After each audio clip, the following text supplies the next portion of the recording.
If you want to get strangers to want to buy from you, listen to this story. So, in a village, there were two bakers and they opened their bakeries. Sarah made exquisite high-end pastries while Tom focused on affordable bread and cookies. Sarah hoped that her luxurious pastries would attract everyone, but only a few villagers bought them. Meanwhile, Tom's bakery was bustling with customers enjoying his everyday baked goods. Seeing her struggle, Tom advised Sarah to target only wealthier customers. Sarah then shifted her focus, catering to high-end events and affluent neighborhoods. Soon, her bakery flourished, while Tom's continued to thrive with his everyday offerings. Both bakers learned that success comes from matching the right product with the right audience. All right. So to get strangers to want to buy from you, that is the first step. And how do you find what is the right offer and the right audience? First, we need to find out, well, what are the problems that our offer is solving? And then simply target those people whose problems we could solve by our offer. Now, take into consideration that we don't want to target everyone, right? Even though we could technically help everyone, we have to at least keep these 4 criteria in mind when targeting people if your goal is to make as much revenue as possible. The first one being budget. Can they afford your solution? Yes, no. That's simple. The next one, are they easy to find? For example, are they on social media? Are they not? If they use Facebook and Instagram, usually they're easy to find. The third one is, are they in absolute pain?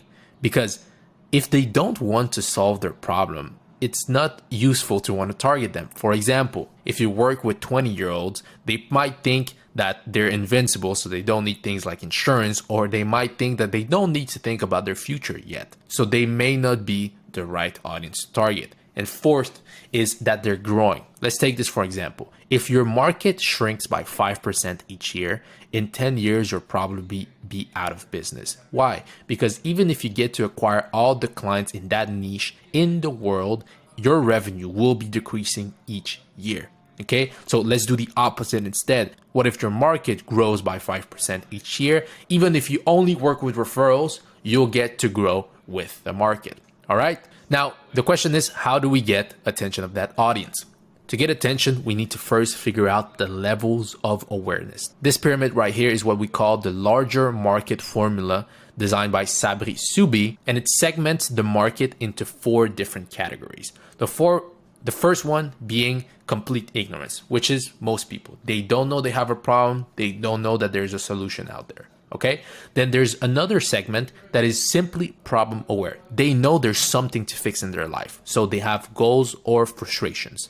There's the third one, which is that they're problem aware and actively looking for a solution. This section is also called solution aware. And the last one, which is called product aware, is the people who know there's a problem and know the exact solution that they need. Now, you can notice that at each level of awareness, the more aware they are, the fewer people there is. So if you're trying to target people who are already product aware, your best bet is probably to run Google Ads. Now, take this into consideration. The word insurance is the single most expensive word to use in Google Ads. So this solution is oftentimes a lot more viable for big corporations. Why? Because they can afford to spend $5,000 to acquire a customer because their lifetime value, let's say across 50 years, is $100,000. So it's still very profitable for them. But for sole traders, usually the best bet is to go with meta ads, meaning Facebook and Instagram. On that platform, we'll simply find people who are usually problem aware or problem aware and actively looking for a solution.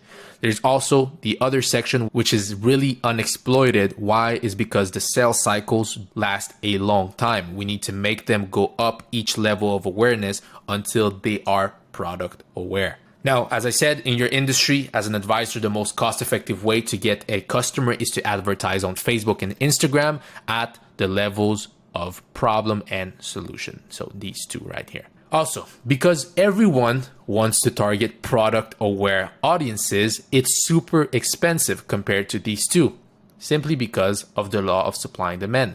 There's only 3% of our market that's usually product aware. And if everyone tries to target them, it's going to cost a lot to acquire those clients. Now, our goal is to make the prospect go up each level of awareness as fast as possible and as reliably as possible. The limiting factor usually is finding the solution to their current problem. So for example, if they're ignorant, the solution for their ignorance is to make them aware that they have a problem.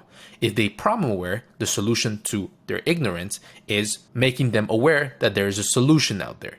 If they know that there's a solution, now the next step is to make them aware of the right product. At each step, you're solving what we call micro problems, and this is what constitutes the problem solution continuum. So each time you solve a problem, their belief in your ability to solve the next one increases. That's what we call trust. In their head, they go, well, if he solved the last problem, maybe he can solve the next one. And we simply follow that cycle until we solve the problem that makes you money.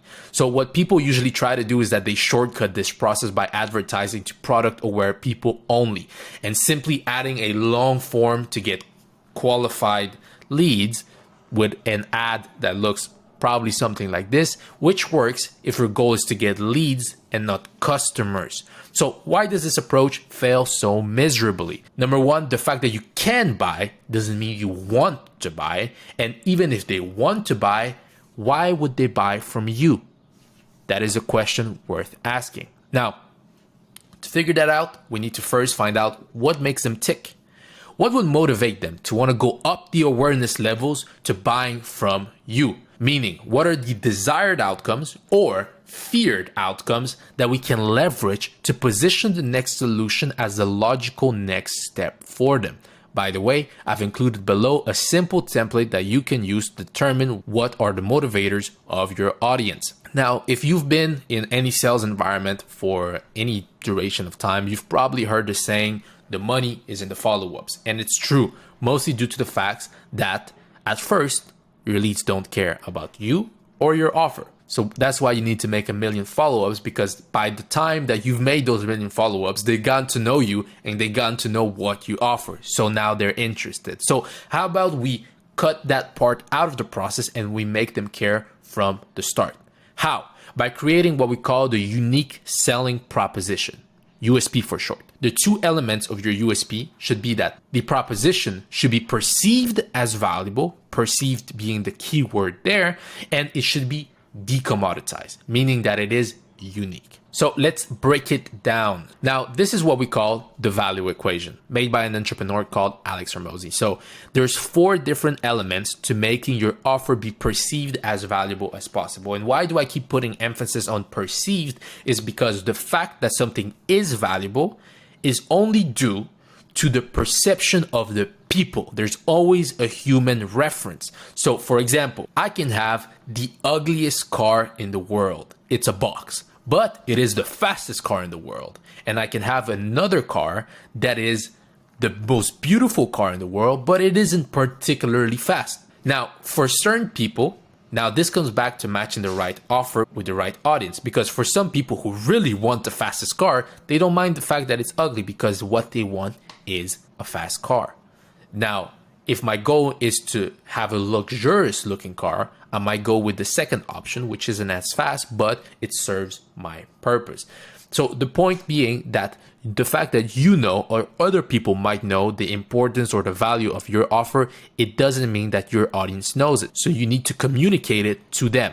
How do you do that? First, by communicating what is the outcome of your offer. That needs to be aligned with their desired outcome. For example, if I'm trying to sell the fastest car in the world, I say, hey, this is the fastest car in the world to the people that are looking for the fastest car in the world. Now I have their attention. Next step is to establish what is the probability of getting to the desired outcome. Is it going to be the fastest car in the world for 1 second and then it's going to fall apart? What's going to happen?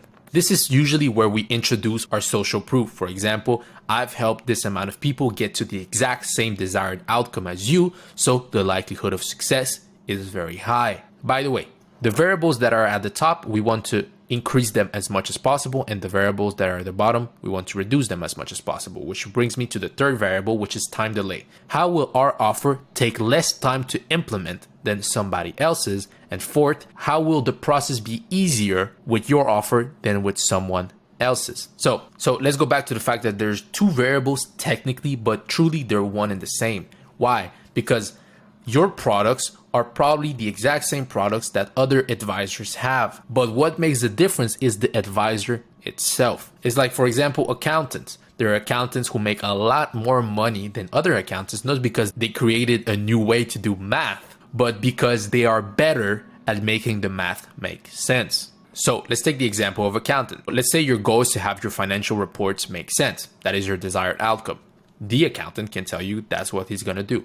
Now, what's the probability of success? The accountant can tell you, hey, this is the amount of clients I've done this before in the past, so the probability of us achieving that is very high. Now, with that particular accountant, he has a team of accountants with him, so it's going to take less time to get your reports done, and you won't have to do much effort to get to that desired outcome of having your financial reports done, because the accountant already has a list of all the documents that you need. So, does that make sense? Now, the questions you can ask yourself are these 4 questions right here. So how can you bring them to the desired revenue, etc., for each of the variables? Now, so that you can increase the trust that your prospect have with you, you should make some educational content for your audience depending on their awareness level. Okay. And then in one of the next modules, I'll show you how to get them to watch that piece of content at scale. Now, to summarize, the first thing to do is to find product market fit, meaning that your offer should match your audience. The second point is to match the awareness level of your audience. And then third is to educate your prospect on your uniquely valuable offer. In the next module, I'm going to show you how to look at all these different elements and put them together in a single acquisition funnel.